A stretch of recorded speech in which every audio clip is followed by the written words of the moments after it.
The events of WandaVision come to a head, and the destinies of all those who took part are determined. Hello, everybody. I'm Steve from VALHARTV, and today I'll be reviewing WandaVision Episode 9 Series Finale. So we start out at the same place we left off in Episode 8.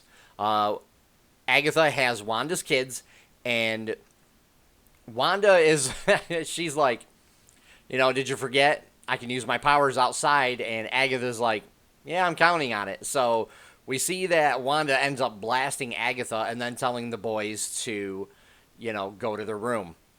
And we get some really good old-fashioned villain monologuing in this. There's several parts where they do this, but this is great because Agatha starts monologuing about Wanda and how she likes to take people's powers away from them, so she can use them. And we also get a good Wizard of Oz reference when Wanda throws the car at her, and we only see boots that are left underneath the car.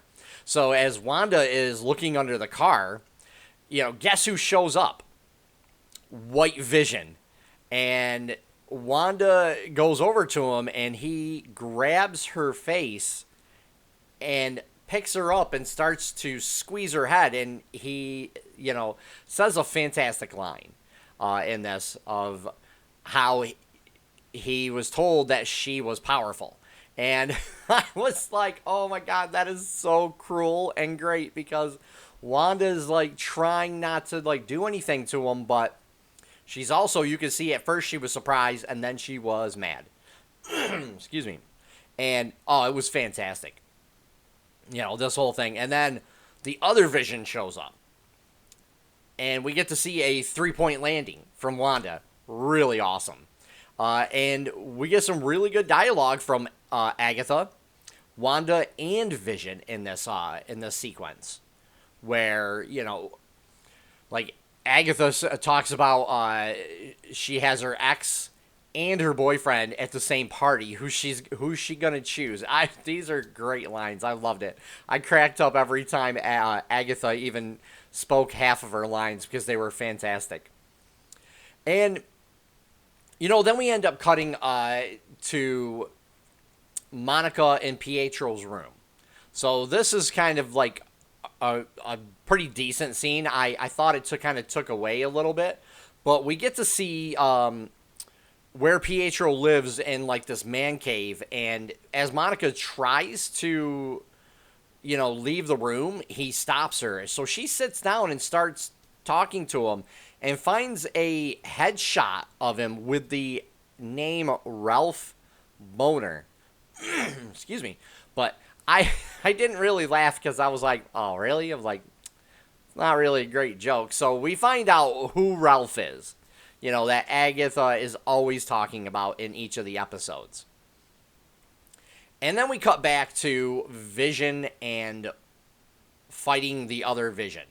Now, this looked actually pretty cool, but there were some parts that were a little weird. They just couldn't get it right. But overall, it was really good, these fight sequence between both Visions. And, I mean, they even use their powers on each other, which is fantastic. And White Vision's like, I was told that I have to eliminate both you and Wanda, and the other Vision's like, let's just resolve this peacefully, It's like, I doubt that's gonna happen.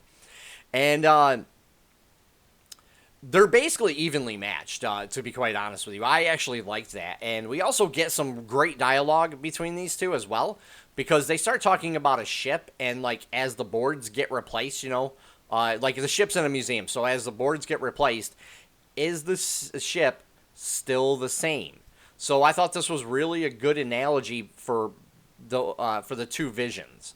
That was fantastic, and like the dialogue in that was great. I mean, the dialogue in this whole episode was fantastic. Now we end up cutting to Hayward and Jimmy Woo. Hayward starts doing the villain monologue as well, which is great because Jimmy just listens, and you get Hayward who's like, you just need a little more vision, Jimmy. And Jimmy's like, ha ha, I see what you did there. And I was just like, that was terrible. I loved it. I was like, it was so corny and terrible. It was great.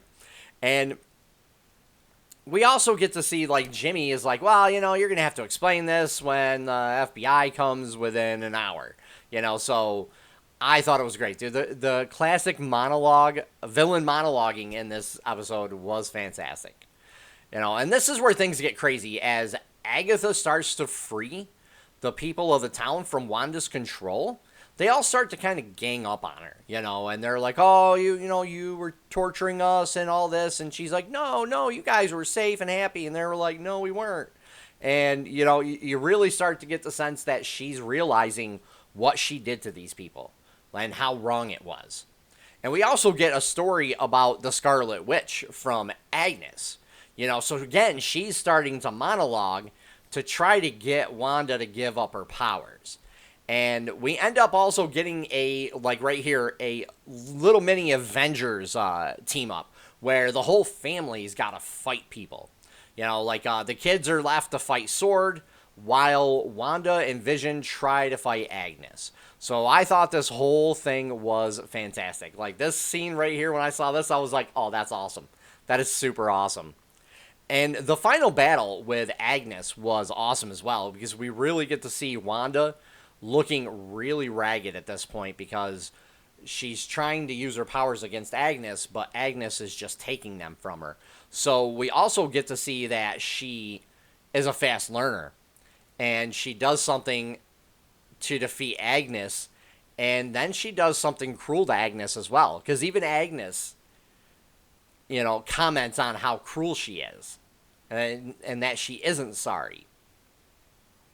So the ending of this, as we come to the close of this episode, was very heartfelt and very sad. It was a really sad goodbye for Wanda to her family and the life she tried to build for them. I really liked this ending to it. It was very, very heartfelt. It really tugged on your heartstrings. It did mine. I was all teary-eyed, being like, oh man, this really kind of sucks that we can't keep going on. But at the same time, she realized that she needed to finally let go of her grief. And she does explain that a little bit to Vision in this. So I thought this was a fantastic ending to the series. And then we also get a mid-credit scene and an end-credit scene. So we get two credit scenes for this episode as well, which I thought was very good. Especially the ending scene, I thought was fantastic. Again, the VFX team did an amazing job on this episode. The fight scenes were fantastic. Again, there were a little, hiccups here and there that you could just see, but there really wasn't that many. But the magic that they used, the powers from both Visions, fantastic. Absolutely great overall. And the acting was great. Elizabeth Olsen is an amazing actress. Dude, her facial expressions in this episode alone were amazing. From realizing that White Vision wasn't actually Vision to, her going up against Agatha. And I really like Catherine Hahn. Pretty sure I'm pronouncing that right. In this as Agatha, too. She was amazing as Agatha, especially when she introduced herself as Agatha and started playing the villain role. Loved it. Thought it was fantastic. The chemistry between Wanda and Agatha were amazing. This was a fantastic ending to the series. Again, we get to see Wanda finally coming to terms with her grief in this, and trying to right the mistakes she made with what she did to everybody in this town. So we really see her come to terms with this, and there was a lot of character development in this episode alone, which I thought was fantastic. I think they could have started a little bit earlier, say like in episode 7 or 8, but this was still such great character growth. And we even get to see Wanda transform in this, which I thought was amazing. Loved every minute of it. I would give this episode a 9 out of 10. Easily, hands down. Probably one of the best finales I've seen in a while. So I honestly can't wait to see the movies. If you guys like what I do, please hit the like button and also subscribe, as I'll be doing more content each week. And leave a comment down below. Let me know what you thought about this episode. Take care for now, everybody.